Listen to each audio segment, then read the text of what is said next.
They weren't just rare, they were whispers on the wind, rumored sightings at dusty car shows, or hidden deep in private collections. Born in secret, built in handfuls, or canceled before the world could meet them, these machines turned into living legends. Each tells a lost story of American ambition, style, and power. Here are the 12 rarest American old cars of all time you've never seen.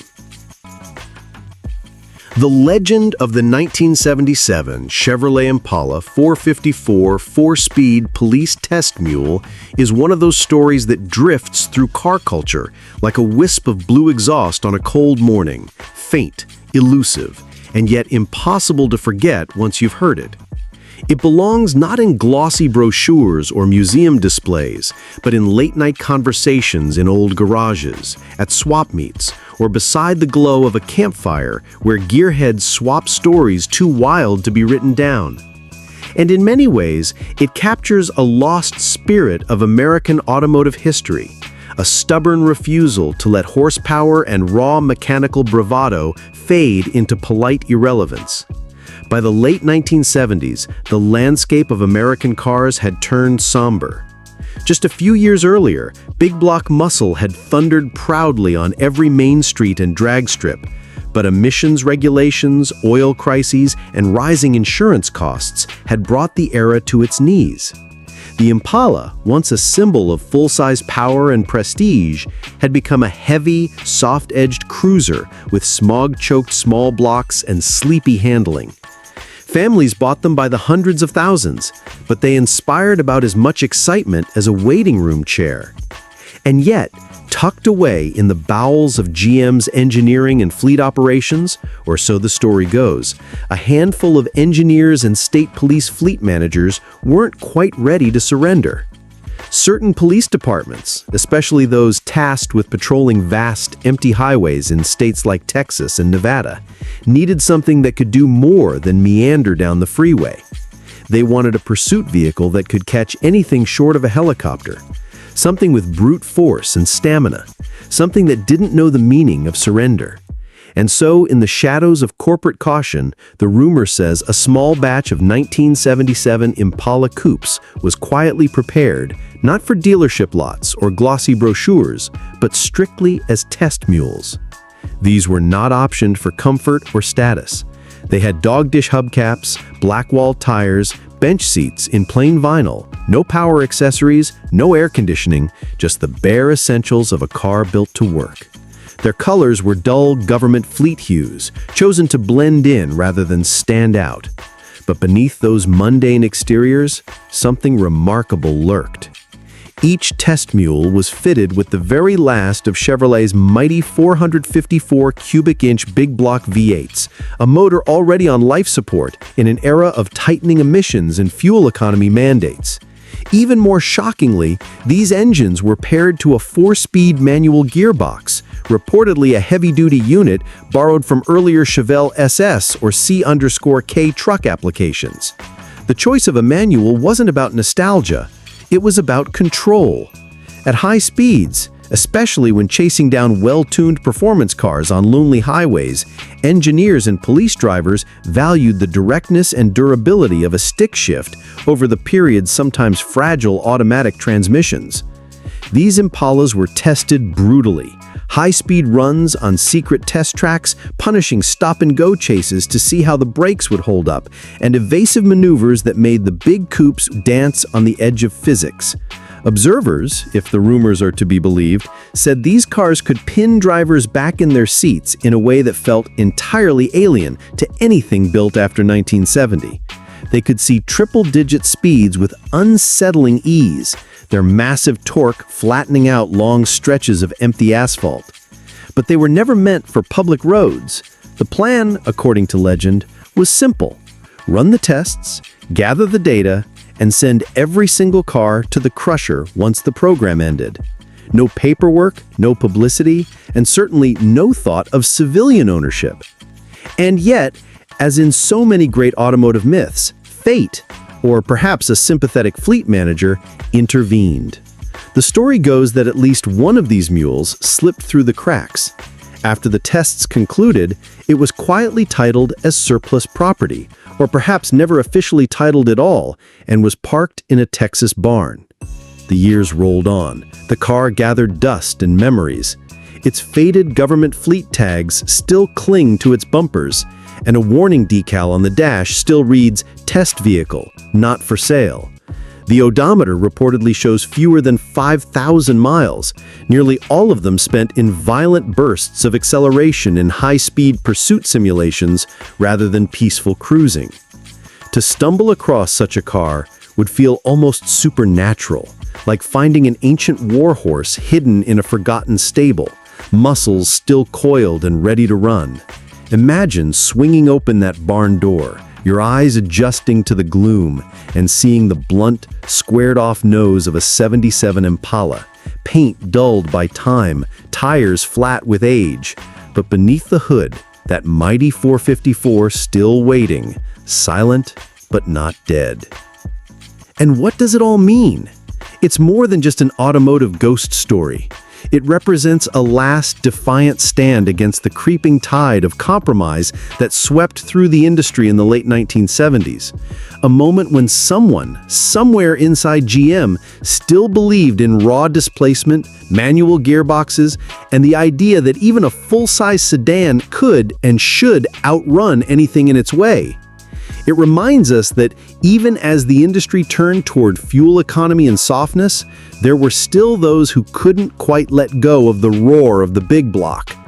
Whether or not the 1977 Chevrolet Impala 454 4-speed police test mule truly survives doesn't matter as much as the fact that it could. Its legend keeps alive the memory of what American cars once stood for: brute strength, mechanical honesty, and the exhilarating danger of putting too much engine in too much car. Somewhere, perhaps behind a set of weathered barn doors and beneath a layer of Texas dust, that legend might still be waiting, silent, forgotten, and unspeakably glorious. In the annals of American automotive folklore, few stories whisper more seductively from the shadows than that of the 1970 Ford Maverick 427 Boss prototype, a car so improbable, so violently at odds with the very reason the Maverick existed, that its mere rumor feels like a dare against history itself. By 1970, Ford was staring down a rising tide of economical imports like the Volkswagen Beetle and Toyota Corolla, cars that made sense in an era when fuel costs and practicality were starting to matter more than cubic inches and quarter-mile bragging rights. The Maverick was their answer: tidy, simple, cheap to build and sell, with a base straight six and styling that nodded gently toward Mustang fastback flair, without the power to back it up. It was a commuter car meant to flood suburban driveways and college parking lots, a pragmatic olive branch to a changing America. Yet deep inside Ford's Skunk Works, where corporate caution gave way to engineers with gas in their veins and mischief in their eyes, an idea took root. What if this mild-mannered compact, this cheap people's car, was reborn as a monster? What if it could make not just the Mustang, but every Chevelle, Roadrunner, and even Hemi-powered behemoth look nervously over their shoulders? And so, the legend insists, they built it.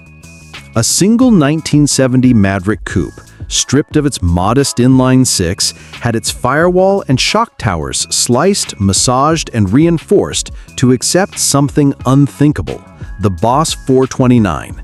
This was Ford's NASCAR homologation legend, a motor so physically massive it had already caused endless headaches trying to fit into the Mustang. Yet here it was, crammed into a car that had been designed for twice the fuel economy and half the horsepower. Details from those rumored test sheets still boggle the mind. The 429 was topped with monster 4-barrel carbs, allegedly pushing output close to 500 horsepower. This in a body weighing barely over 2,800 pounds.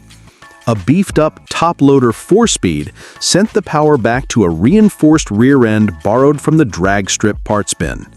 The front end sat jacked up on stiffer springs. The rear wore slick-looking but unbadged fat tires stuffed uncomfortably into the narrow wheel wells. There was no room for niceties like power steering or air conditioning. The engineers didn't care. On the proving grounds in Dearborn, the car reportedly behaved like nothing Ford had ever built. It lunged forward with feral violence, front wheels fighting for traction, rear end threatening to come around with the slightest provocation. Test drivers described it as both electrifying and borderline suicidal. It would scream past 60 miles per hour in what felt like a blink and keep pulling, the big boss motor barely breaking a sweat while the skinny Maverick shell tried to stay attached around it. But that glorious madness came at a cost. It was loud, crude, and terrifying. The Maverick's lightweight chassis wasn't designed for such fury. Structural flexing made it feel like it might tear itself apart under full throttle. Worse still, it made the Mustang Boss 429, which itself was a halo car for Ford, look almost civilized by comparison. Executives reportedly worried it would cannibalize Mustang sales and invite regulatory nightmares in a climate growing less tolerant of high horsepower antics. So, the order came down. Destroy it. Send the prototype to the crusher, close the chapter before anyone outside Dearborn knew it existed. But here's where rumor slides into legend. The whispers say an engineer, either driven by affection or a stubborn refusal to see his creation scrapped, signed it out for testing and never brought it back. It was quietly driven home, parked behind a shed or inside a locked barn away from corporate eyes. Over the decades, sightings have surfaced.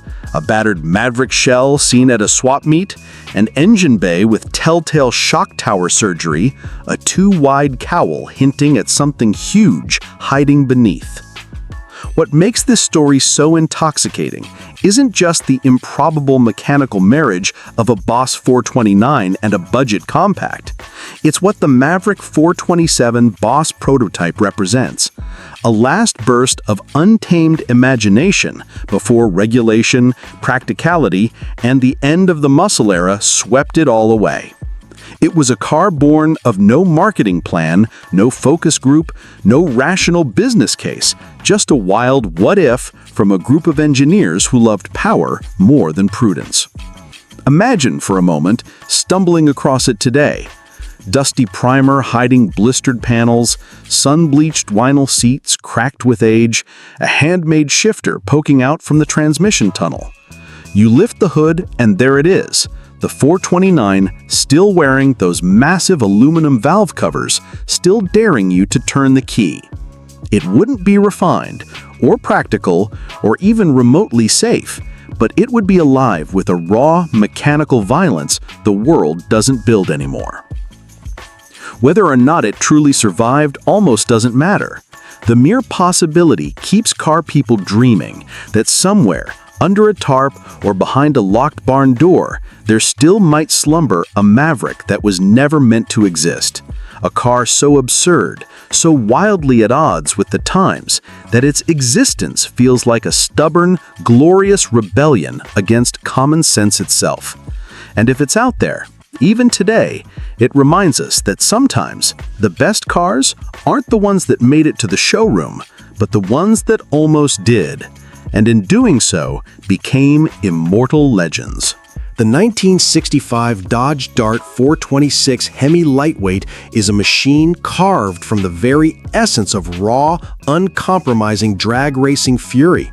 A wild anomaly that emerges from the shadows of an economy car's humble origins to become a brutal legend in the muscle car pantheon. The Dodge Dart, at its core, was never meant to dominate the strip.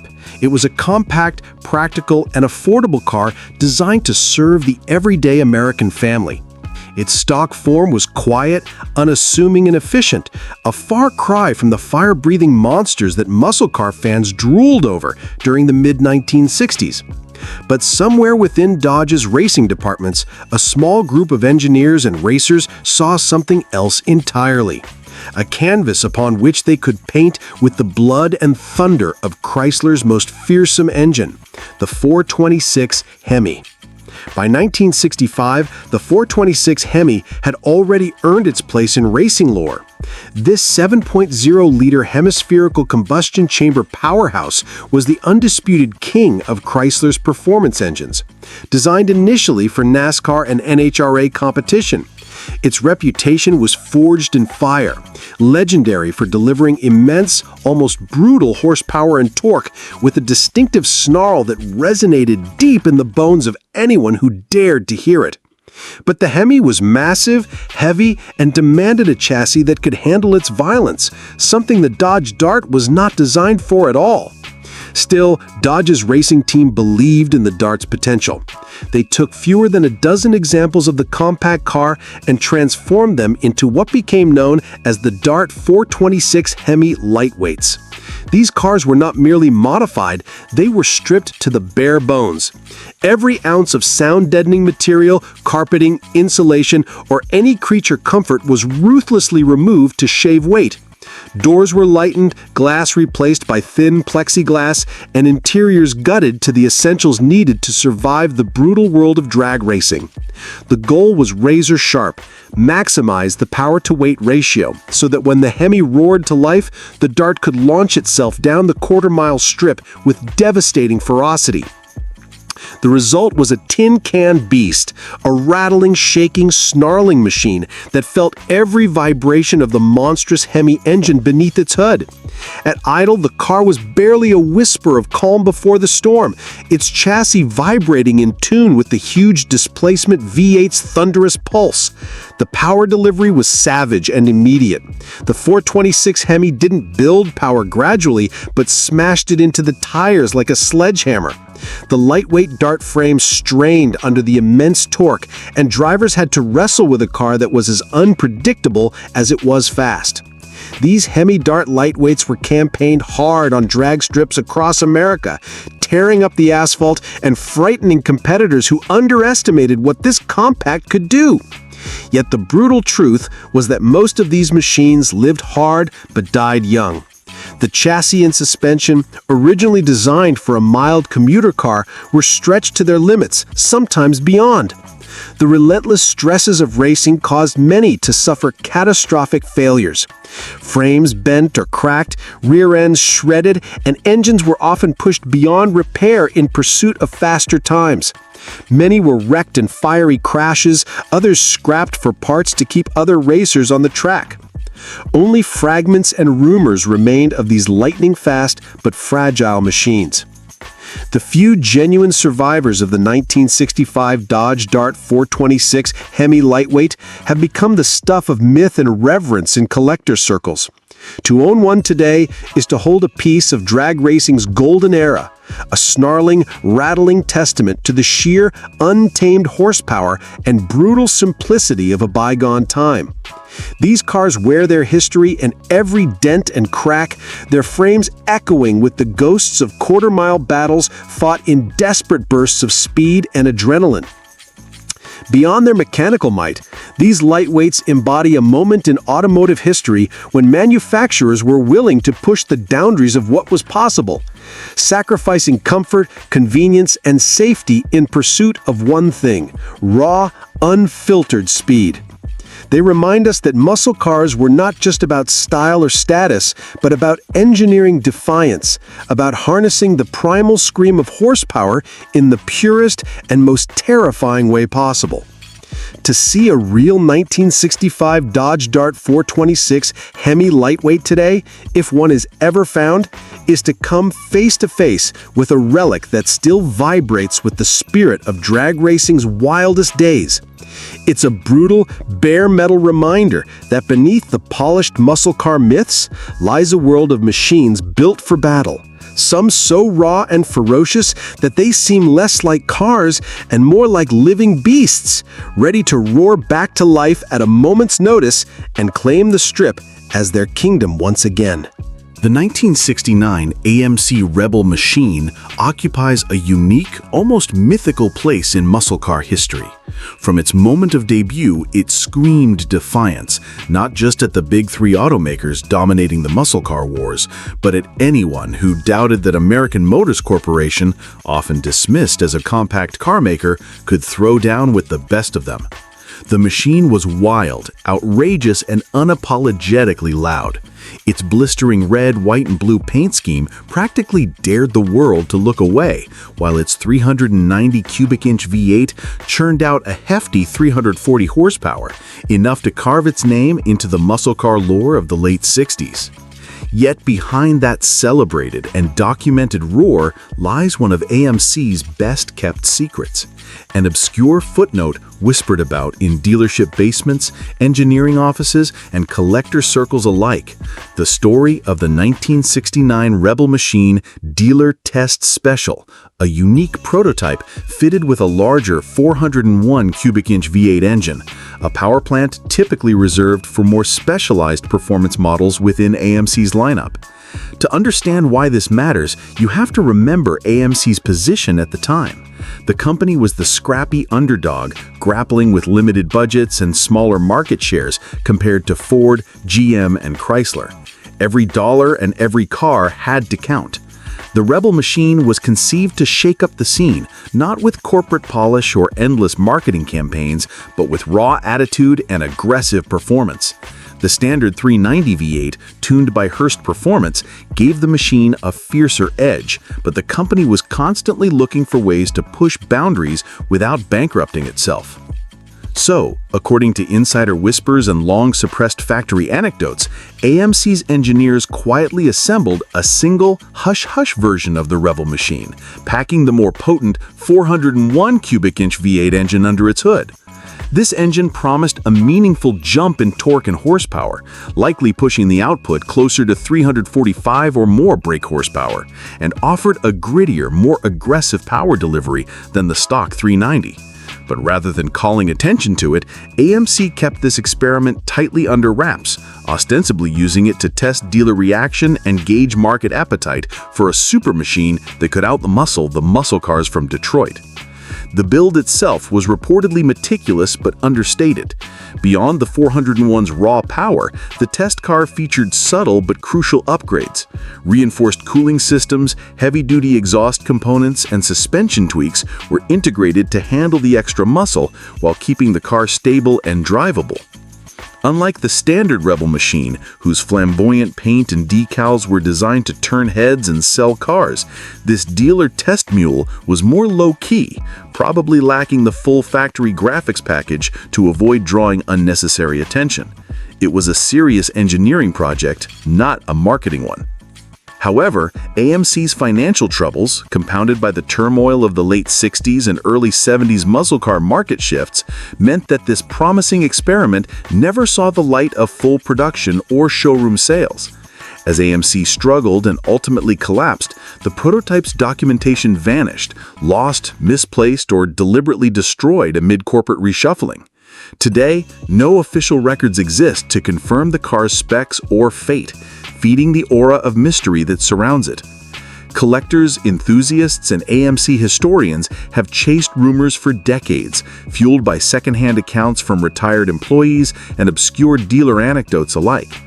One persistent story places the elusive dealer test special tucked away in rural Wisconsin, parked behind a rundown gas station or concealed within a private barn on some forgotten country road.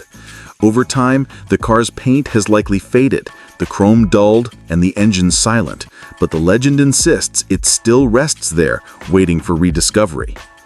The significance of this elusive machine stretches beyond mere rarity. It embodies AMC's fierce determination to challenge the muscle car establishment on its own turf, to innovate under pressure, and to refuse to be outgunned despite limited resources.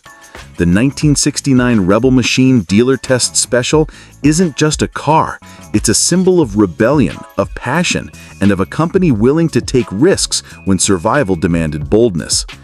If it truly survives somewhere in the shadows of America's heartland, it is not just a hidden relic. It is a time capsule carrying the echoes of an era where horsepower was currency and every extra cubic inch mattered. To find it would be to unlock a secret chapter in muscle car history, shedding light on a forgotten moment when AMC almost changed the game again. For those who love muscle cars, it is this combination of mystery, power, and defiant spirit that keeps the legend of the 1969 AMC Rebel Machine Dealer Test Special alive. A ghost car that whispers, "There was more to the story than you knew," and dares us to keep looking. The 1968 Chevrolet Biscayne L72 427 4-speed occupies a fascinating and almost paradoxical niche in muscle car history. A raw, ruthless performance machine cloaked in the humble disguise of a plain, no-nonsense fleet sedan. The Biscayne nameplate itself was never intended to excite muscle car aficionados. It was Chevy's workhorse, a straightforward, stripped-down, full-size sedan aimed at taxi fleets, police departments, and budget-conscious families.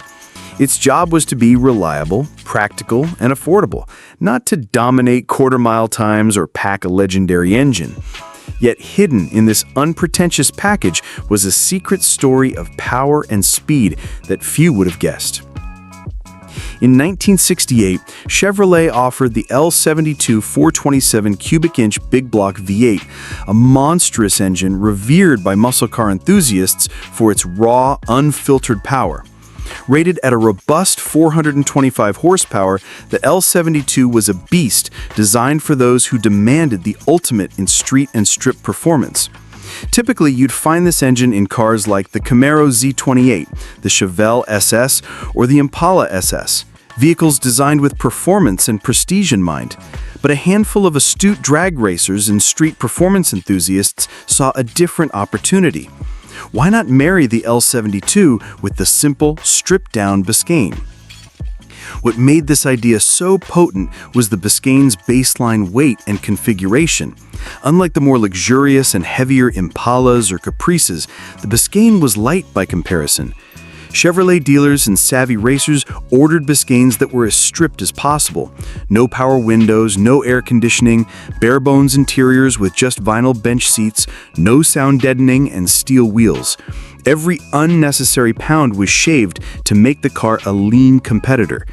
This meant that these Biscaynes, when fitted with the L72, were lighter and quicker off the line than many other full-size Chevys packing similar power. The 4-speed manual transmission was a critical component of this equation. Automatics were common, but for racers seeking maximum control and a direct connection to the engine's firepower, the 4-speed was king. It allowed skilled drivers to extract every ounce of acceleration and torque from the L72, delivering lightning-fast shifts and precise power delivery through the quarter mile. This gearbox paired with the thundering big block gave these Biscaynes an edge that few full-size cars could match, especially in a time when muscle car street credibility was often judged by drag strip performance. On the streets and strips where these cars ran, they were terrorizing competitors who underestimated their fleet car looks. The thunderous roar of the 427 big block was a brutal announcement of intent, while the Biscayne's lighter weight made it deceptively quick and agile for such a large sedan. Drivers reported brutal acceleration and a sense of raw, unrefined power that demanded respect. Unlike the showroom stars with flashy badges and stylized interiors, these Biscayne L72s were dedicated weapons built to run fast and hard. Despite their ferocity, fewer than 200 of these high-performance Biscayne L72 427 4-speed cars were produced, making them some of the rarest muscle cars of the era. Their rarity is compounded by the fact that many were raced hard, modified extensively, or simply lost to time due to the brutal wear of drag racing. Many survivors have been extensively restored or altered, making original, unmolested examples extremely scarce, almost unicorns in the muscle car collecting world. Finding an original 1968 Biscayne L72 427 4-speed today is like discovering a piece of muscle car history that defies its unassuming roots. It's a car that reminds enthusiasts that muscle and speed don't always come wrapped in flashy packages. Sometimes the most dangerous muscle cars are those hiding behind plain, utilitarian exteriors, carrying engines so powerful that their mere presence shakes the ground. This car's story also reflects a broader truth about the muscle car era, that ingenuity, courage, and a willingness to see potential where others do not often produced the most fascinating legends. The Biscayne L72 427 4-speed was never about showroom glamour. It was about raw performance and the thrill of straight-line speed. It was the muscle car equivalent of a sleeper hit, a modest, fleet-ready sedan transformed into a quarter-mile monster by the simple combination of lightweight, serious power, and a driver who knew how to wield both. Ultimately, the 1968 Chevrolet Biscayne L72 427 4-speed stands as a testament to muscle car culture's spirit of rebellion and creativity. A reminder that sometimes true muscle is found not in the flashiest models, but in the quiet, overlooked corners of automotive history.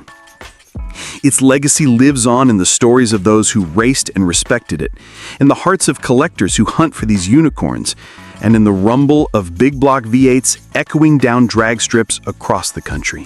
The 1971 Pontiac LeMans Sport 455 HO convertible is one of those rare and almost forgotten gems of the muscle car era. A car that seems to exist more in whispered legends and obscure collector circles than in the high-profile muscle car canon. At a glance, the LeMans was generally known as a comfortable, stylish, mid-sized Pontiac designed for drivers who wanted a balance of performance and everyday usability, with the convertible variant especially seen as a laid-back cruiser made for warm days and casual drives. Yet for a brief and extraordinary moment in 1971, Pontiac allowed a powerful exception to this norm, the option to order a LeMans Sport convertible equipped with the formidable 455 HO high-output V8 engine, the very same monstrous power plant that defined the high-performance GTO Judge. By 1971, the muscle car era was already facing enormous challenges. Insurance companies had begun slapping exorbitant premiums on big displacement, high-horsepower models, legislation was tightening emission standards, and rising fuel prices were shifting consumer tastes toward economy and practicality. In this climate, automakers were forced to dial back their muscle cars, cutting performance and options to meet these new realities. Despite all this, Pontiac engineers and enthusiasts inside the company still found a way to bring one last hurrah to the muscle car faithful, fitting the massive 455 HO into a car that was never really meant to handle such fury in an open-top package. The 455 HO was no ordinary engine. It was a 7.5-liter V8 renowned for its brute strength and explosive torque, capable of delivering peak horsepower figures north of 370, and rumors and factory specs suggest some versions flirted with outputs nearing 400 horsepower. This was the engine that powered the GTO Judge, a car with a reputation for blistering acceleration and aggressive styling that perfectly embodied Pontiac's muscle car identity. Transplanting this power plant into the LeMans Sport convertible meant taking a comfortable cruiser and transforming it into a rare breed of high-powered muscle car with open-air thrills. Fitting such a ferocious engine into a convertible chassis was no small feat. Convertibles by nature lack the structural rigidity of hardtops, making them more susceptible to chassis flex and less capable of handling extreme horsepower without careful engineering. Pontiac's team addressed this with targeted reinforcements and suspension tuning designed to tame the 455 HO's overwhelming torque while preserving the convertible's classic driving experience.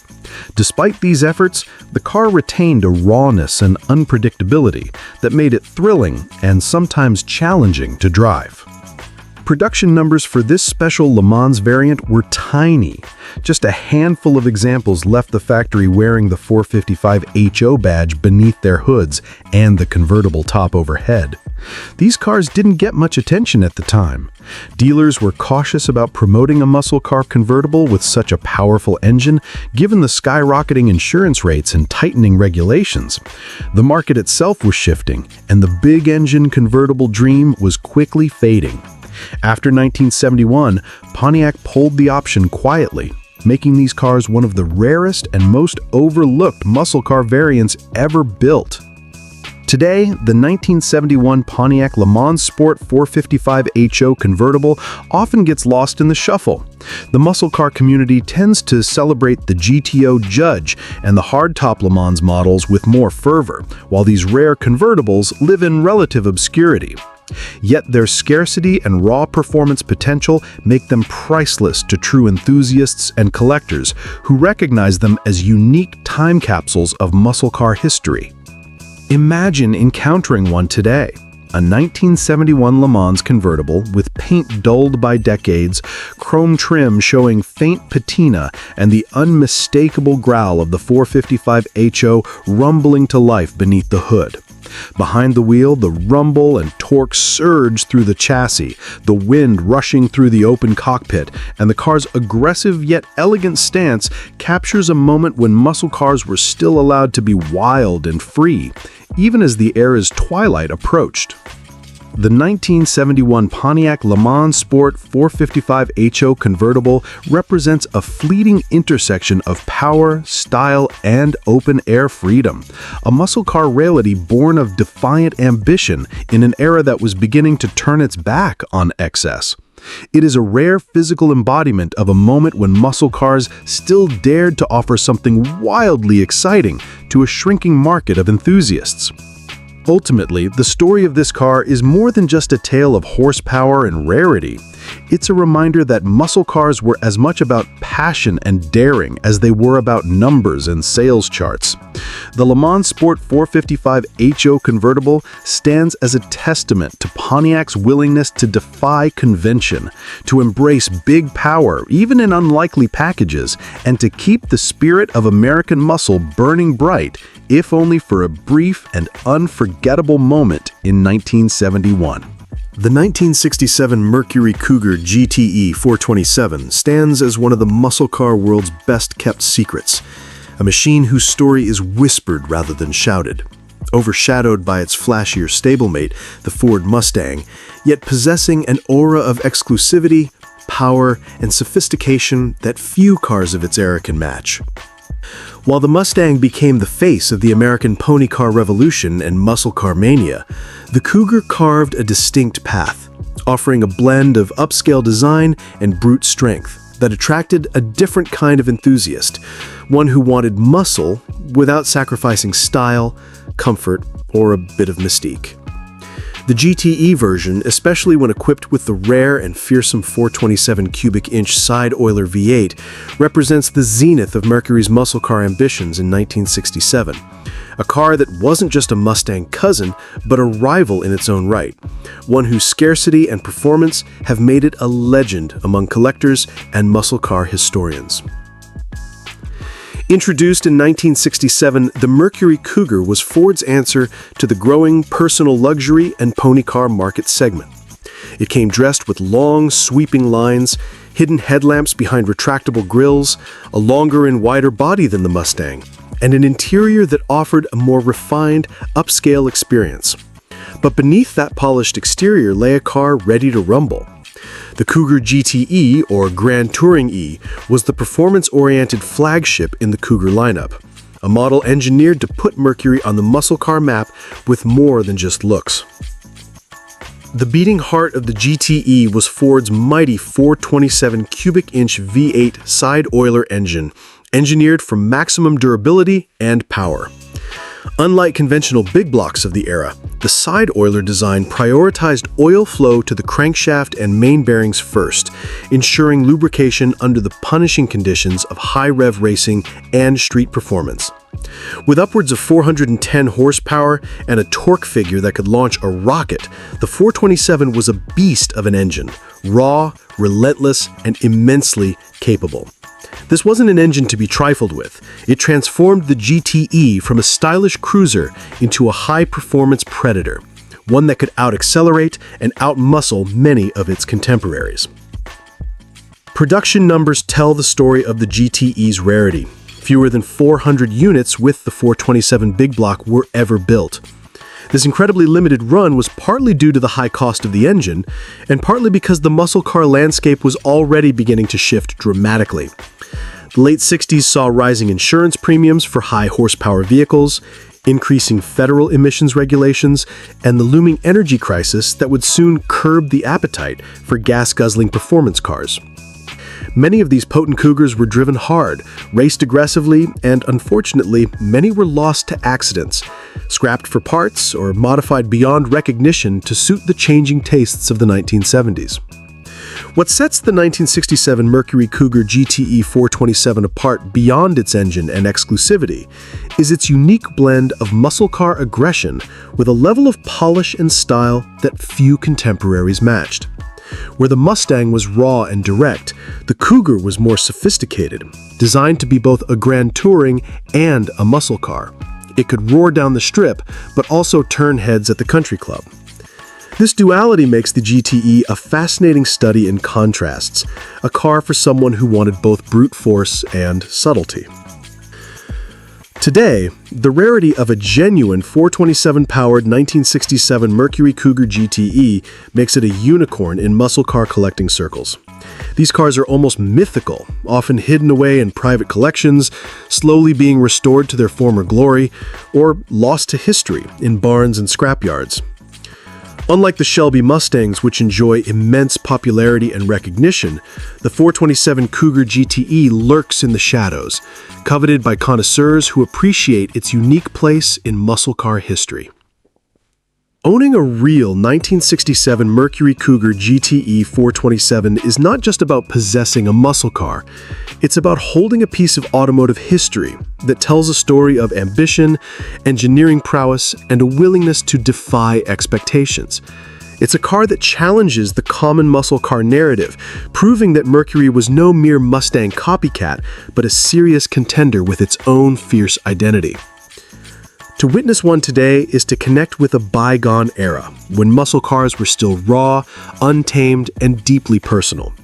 The deep rumble of the 427 side oiler, the sleek lines of the coupe, and the legacy of a car that dared to be different, all come together to create a legend.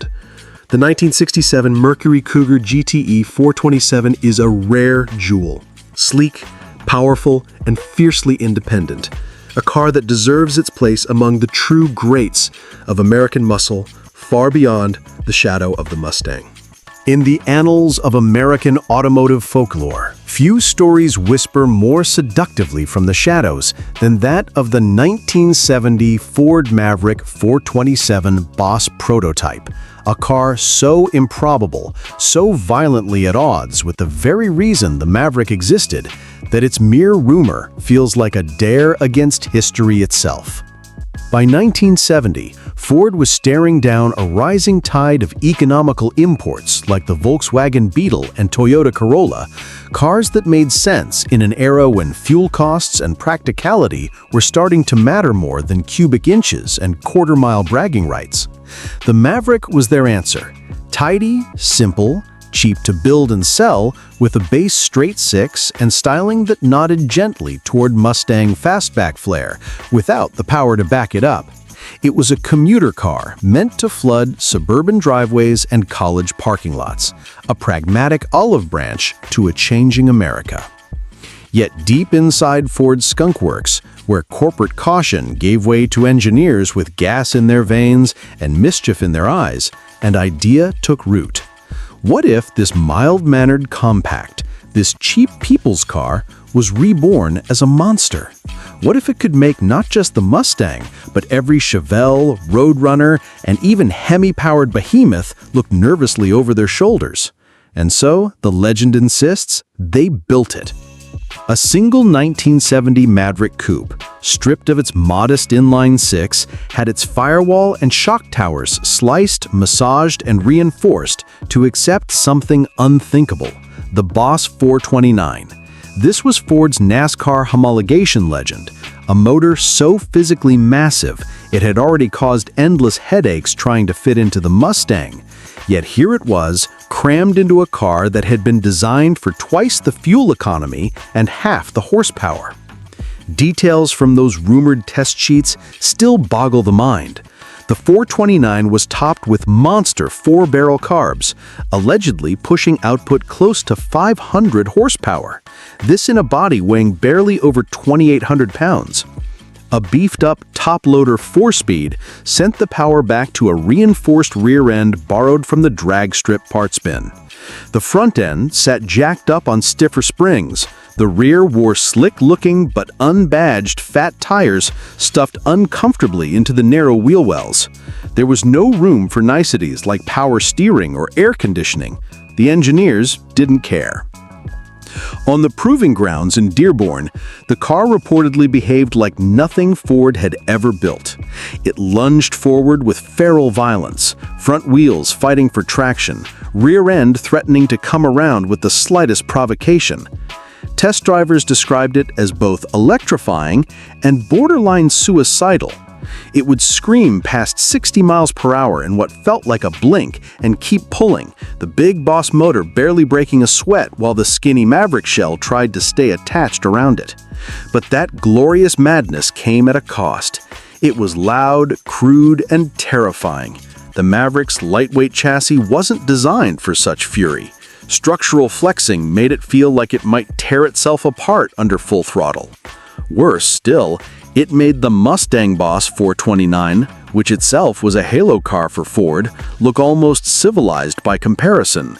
Executives reportedly worried it would cannibalize Mustang sales and invite regulatory nightmares in a climate growing less tolerant of high horsepower antics.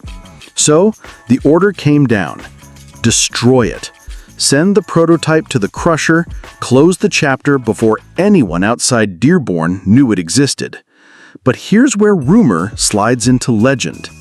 The whispers say an engineer, either driven by affection or a stubborn refusal to see his creation scrapped, signed it out for testing and never brought it back. It was quietly driven home, parked behind a shed or inside a locked barn away from corporate eyes. Over the decades, sightings have surfaced. A battered Maverick shell seen at a swap meet, an engine bay with telltale shock tower surgery, a too-wide cowl hinting at something huge hiding beneath. What makes this story so intoxicating isn't just the improbable mechanical marriage of a Boss 429 and a budget compact. It's what the Maverick 427 Boss prototype represents. A last burst of untamed imagination before regulation, practicality, and the end of the muscle era swept it all away. It was a car born of no marketing plan, no focus group, no rational business case, just a wild what-if from a group of engineers who loved power more than prudence. Imagine for a moment stumbling across it today. Dusty primer hiding blistered panels, sun-bleached vinyl seats cracked with age, a handmade shifter poking out from the transmission tunnel. You lift the hood and there it is, the 429 still wearing those massive aluminum valve covers, still daring you to turn the key. It wouldn't be refined, or practical, or even remotely safe, but it would be alive with a raw, mechanical violence the world doesn't build anymore. Whether or not it truly survived almost doesn't matter. The mere possibility keeps car people dreaming that somewhere, under a tarp or behind a locked barn door, there still might slumber a Maverick that was never meant to exist. A car so absurd, so wildly at odds with the times, that its existence feels like a stubborn, glorious rebellion against common sense itself. And if it's out there, Even today, it reminds us that sometimes the best cars aren't the ones that made it to the showroom, but the ones that almost did, and in doing so, became immortal legends. The 1969 Ford XL GT 429 Thunderjet occupies a rare and almost mysterious chapter in muscle car history. A car that defies the usual muscle car stereotypes and hides its power behind a facade of full-size luxury and understated style. While most muscle cars of the era shouted their intentions with aggressive styling, sporty badges, and compact, lightweight bodies, the XL GT was a different breed entirely. A big, elegant fastback coupe designed for comfort, space, and highway cruising. Yet tucked beneath the long hood of a select, microscopic handful of these full-size beauties was one of Ford's most potent power plants, the legendary 429 cubic-inch Thunderjet big block V8, a monster engine that transformed the XL GT into a highway missile, an unsuspecting muscle car disguised as a refined family cruiser. The Ford XL was conceived as a premium trim level for the full-size lineup, a car aimed at buyers who wanted the spaciousness and comfort of a large coupe, paired with enough style to turn heads without screaming muscle car. Its sweeping fastback roofline, crisp body lines, and tasteful chrome trim gave it an elegant presence on the road, something that said sophistication more than raw power. Under typical circumstances, buyers selected more sedate V8 options that delivered smooth, dependable performance, perfect for long highway journeys or city cruising. But Ford's engineers and insiders knew that beneath the XL's polished exterior, it was capable of so much more. Enter the 429 Thunderjet engine, a big block V8 powerhouse revered for its combination of size, torque, and durability. Rated conservatively at about 360 horsepower, the 429 was no lightweight, delivering a thunderous rumble and an enormous surge of torque that propelled the XL GT with surprising aggression. While the engine was designed for highway cruising and towing in mind, its muscle car roots were undeniable. The Thunderjet's raw power gave the XL GT explosive acceleration and an imposing presence that few full-size coupes could match. It was a brute force engine tucked into an elegant package, turning the car into a sleeper that could tear up the streets while flying under the radar. Despite the potent pairing, Ford built only a tiny number of these XL GT 429 Thunderjet models. Estimates suggest just a handful emerged from the factory. These cars were never heavily marketed or promoted. Rather, they served as low-profile factory experiments or employee specials, existing in the shadows of Ford's muscle car scene. Their rarity was further compounded by the fact that many were quickly dismantled for parts or simply left to rot as the muscle car era began its precipitous decline. High insurance premiums, stricter emission standards, and a shifting consumer landscape contributed to the near disappearance of these remarkable machines. The few surviving examples today are extraordinarily rare and highly prized by muscle car historians and collectors alike. To find an authentic 1969 Ford XL GT 429 Thunderjet is to hold a piece of muscle car lore that few outside dedicated circles even know exists. A reminder that muscle was not always loud, flashy, or confined to pony cars and compact muscle cars. Sometimes it came cloaked in the refined elegance of a full-size coupe, packing serious heat under a quiet hood. Owning or simply witnessing one of these rare XL GT 429s is to experience a car that bridges two worlds: the comfort and grace of a luxury coupe and the raw, unfiltered power of a big block muscle car. Behind the wheel, the massive 429 engine delivers a surge of power that belies the car's size and appearance, launching it with authority and filling the cabin with a deep, thunderous roar that commands attention. The story of the 1969 Ford XL GT 429 Thunderjet is a fascinating footnote in the muscle car narrative. A car that challenges assumptions about what muscle cars could be and reminds us that sometimes the most potent legends hide in plain sight. It speaks to a time when automakers experimented boldly, pushing boundaries and surprising enthusiasts with unexpected combinations of power and style. While the XL GT may never have enjoyed the fame or fanfare of other muscle car icons, its legacy endures among those who recognize that true muscle can come in many forms, even in the guise of a full-size family car. In the end, the 1969 Ford XL GT 429 Thunderjet is more than just a rare muscle car. It's a symbol of ambition and mystery. A stealthy giant that roared through an era of change and left behind only whispers and legends. Whispers that continue to captivate the imaginations of enthusiasts who know that sometimes the quietest muscle cars make the loudest impressions. The 1964 Studebaker Daytona 304 R2 Supercharged stands as one of the most intriguing and poignant chapters in American automotive history. A symbol of fierce innovation and raw determination from a company fighting desperately against extinction. Studebaker, once a respected and pioneering independent automaker with a proud legacy dating back to the horse and buggy days, found itself gasping for survival in the early 1960s.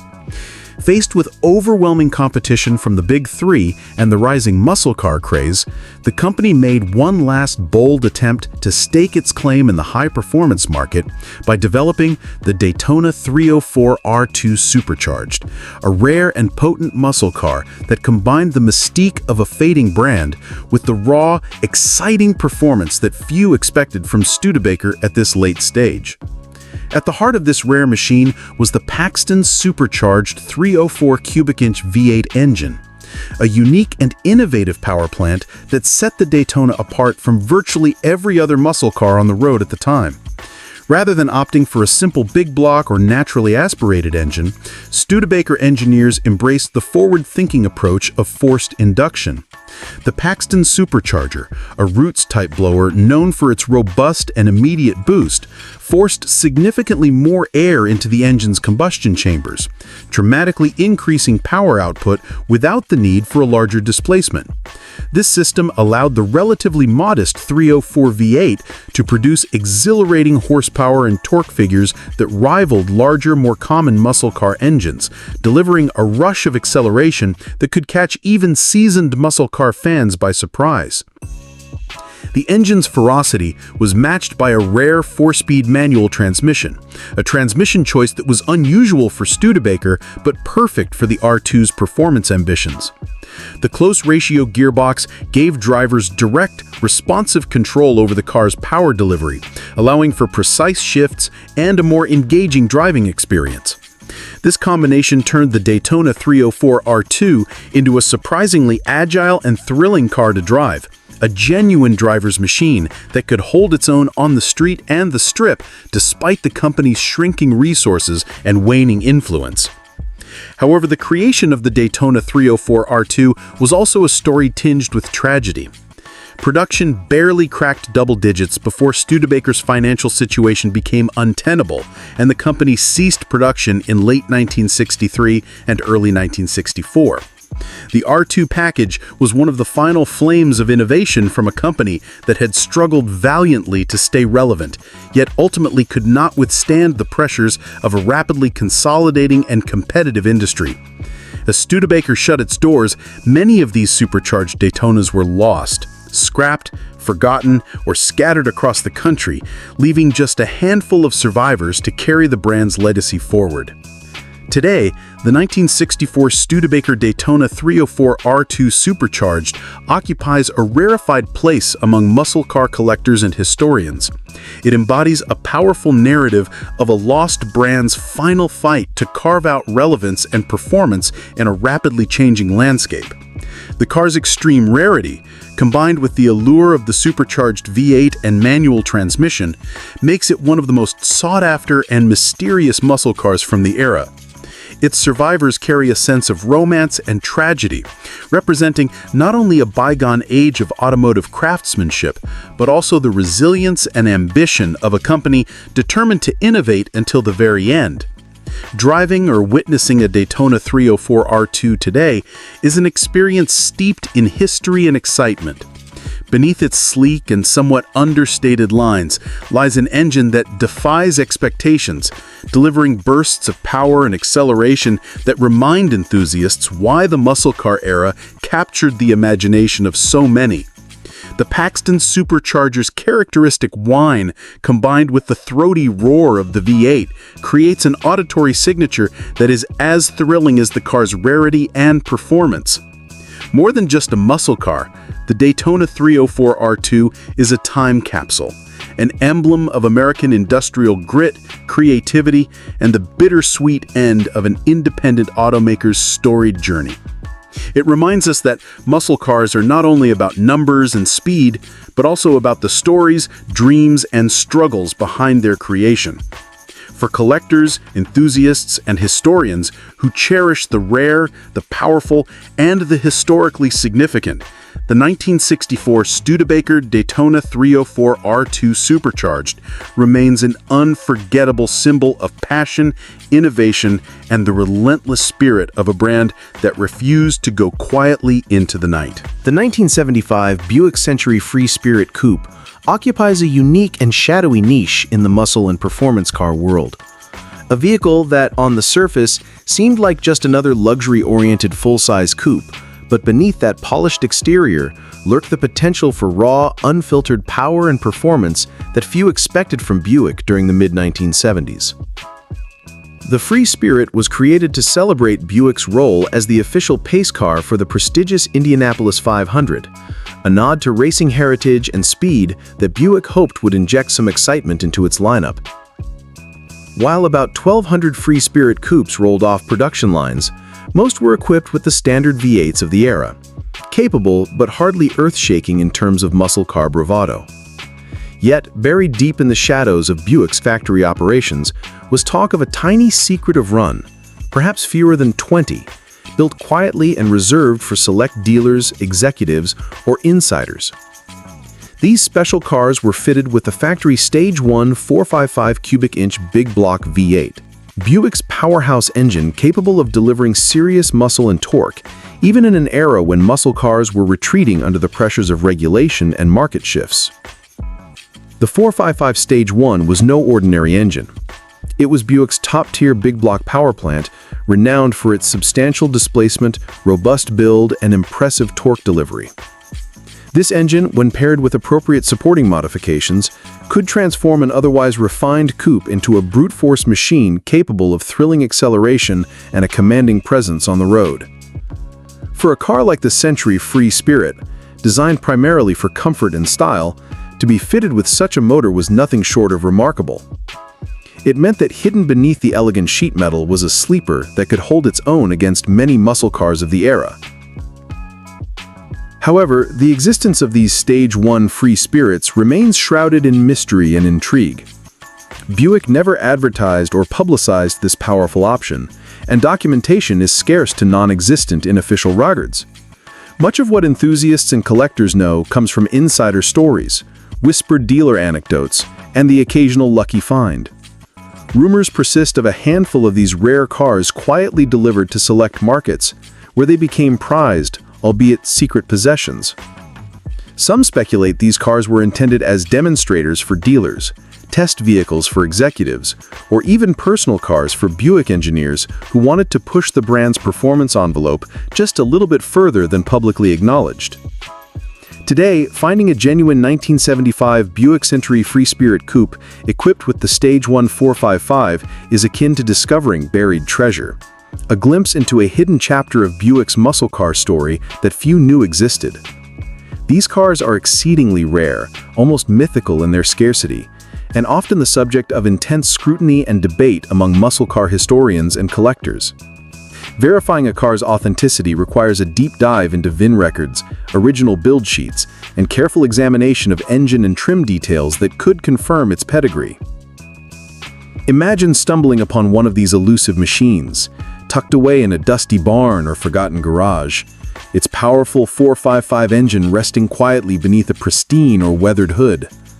The realization that you hold a secret piece of muscle car history, a car that represents both the twilight of the muscle era and the hidden ambitions of a manufacturer not usually associated with raw muscle, is nothing short of thrilling.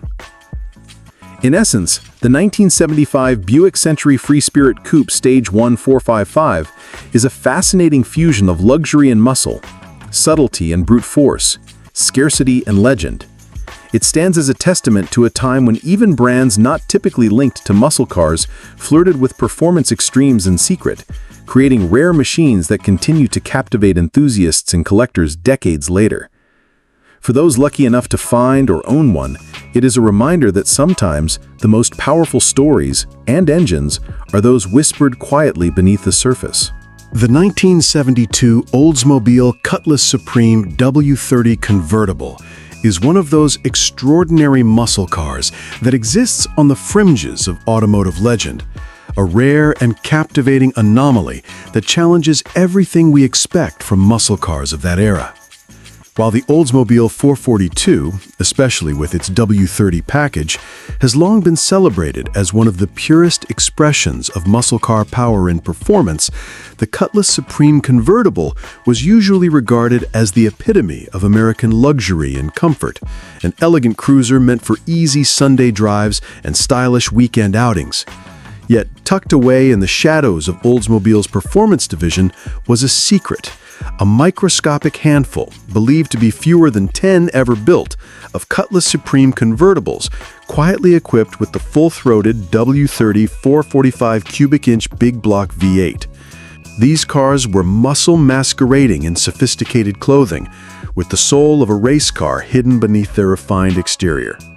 The W30 package, first introduced in the late 1960s as a high-performance option for the 442, was nothing short of legendary. Oldsmobile engineers meticulously engineered the 445 big block to deliver blistering power and torque, thanks to a combination of key upgrades that included a high-performance camshaft designed for aggressive valve timing, a unique aluminum intake manifold that optimized airflow, heavier-duty valve springs, and a specially calibrated ignition system. Rated at a factory 370 horsepower, though many insiders believe the real output was considerably higher, the W30 engine was a beast, designed not only to crush the quarter-mile, but also to offer strong mid-range torque and throttle response that made it a formidable opponent on both street and strip. While the 442 W30 Coupe and hardtop models proudly wore their performance credentials, the Cutlass Supreme W30 convertible was far more clandestine. Unlike the Coupe, which screamed muscle car through its aggressive styling and badges, the convertible retained the elegant, understated lines typical of a luxury cruiser. Its design was sleek yet reserved, with classic convertible features that appealed to buyers looking for comfort and style in an open-air package. The paradox of this car was its unassuming appearance masking one of the most powerful engines Oldsmobile ever put in a convertible, making it a genuine sleeper car that could surprise even the most seasoned muscle car enthusiasts. The rarity of the 1972 Cutlass Supreme W30 convertible is staggering. With estimates of fewer than 10 ever produced, these cars were never officially promoted or advertised with the W30 package. Their existence was only known to a select few within Oldsmobile, and they were likely built in limited numbers for company executives, select dealers, or as special demonstration vehicles. This cloak of secrecy, combined with the passage of time and the muscle car market's evolution, has rendered these convertibles virtually mythical. Most muscle car collectors and historians have only heard whispers of their existence, and authentic examples rarely surface in the wild. What truly sets the 1972 Cutlass Supreme W30 convertible apart is the experience behind the wheel. To see one sitting still, it's easy to dismiss it as a genteel cruiser, but as soon as the 455 big block roars to life, all preconceptions shatter. The engine's deep, throaty growl fills the cabin and signals the presence of true muscle. The car surges forward with an immediate and brutal torque delivery that belies its size and luxury-oriented persona. Its performance on the street and strip rivals many more aggressively styled muscle cars of the period, offering a unique blend of power and open-air driving pleasure rarely found in muscle car convertibles. Restoring and authenticating a Cutlass Supreme W30 convertible is a painstaking endeavor. Due to the car's extreme rarity and the lack of official documentation, enthusiasts must rely on a combination of engine casting numbers, specific W30 components, such as the aluminum intake manifold and camshaft, and painstaking examination of factory build sheets or dealer records to verify authenticity. Each verified example is a jewel in any muscle car collection, prized not only for its power, but for the mystique and story it carries. In essence, the 1972 Oldsmobile Cutlass Supreme W30 convertible is a masterful contradiction. An elegant luxury convertible on the surface, but a ruthless muscle car at heart. It embodies a fleeting moment when muscle car manufacturers dared to push boundaries and blur lines, creating rare machines that defied easy categorization. It stands as a hidden gem of the muscle era, a car that few have seen and even fewer have driven, and yet one that captures the imagination of enthusiasts with its perfect blend of subtlety, style, and savage power.